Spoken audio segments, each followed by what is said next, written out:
And for more on the election now, we're joined by the Head of American Studies at Flinders University, Professor Don de Batz. Good morning to you.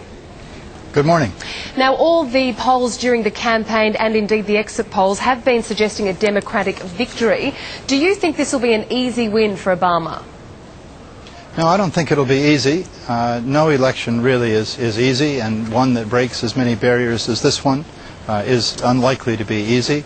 But I think all the polls do suggest that Obama will win, but my expectation is that it will be a relatively narrow victory, probably a handful of states.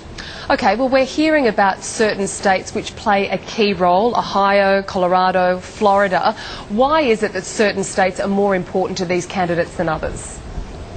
Well, because each candidate has safe areas where they're almost sure to win. So McCain starts with perhaps 200 electoral college votes, pretty sure to be for him. Obama probably starts with 240, 250, pretty sure for him.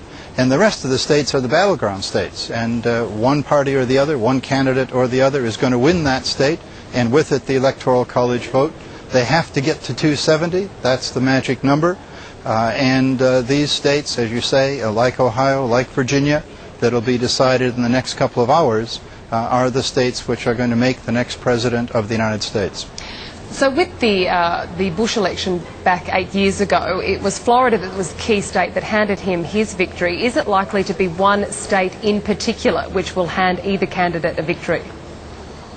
Not one state in particular. There are about 8 states that are critical, and my guess is that one candidate is going to win most of those. But we can predict the outcome pretty quickly if, for example, McCain doesn't win Virginia, if he doesn't win Ohio, if he doesn't win Pennsylvania, if he doesn't win Indiana, then we can say that as the time zones move across the United States, that really this is an election which is going to go for Obama, because he's got out in California the surety of the biggest and most important state in the United States, California, with 55 electoral college votes. So I think we'll know in the next couple of hours.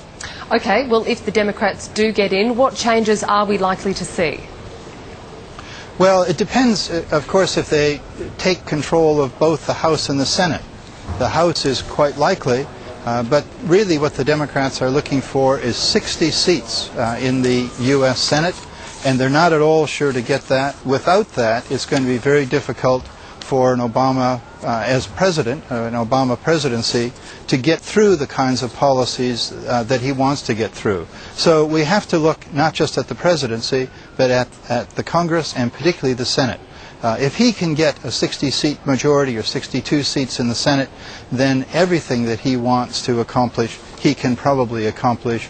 And that would be a big set of domestic policies in terms of health care, in terms of re-regulating the economy, in terms of tax cuts, and it would be some important changes in foreign policy too, particularly in Iraq and in Afghanistan. Okay, but we don't know that he's going to get that 60-seat majority. Well, time will tell, won't it, the next few hours. Professor Don de Batz, thanks for your time today. You're entirely welcome.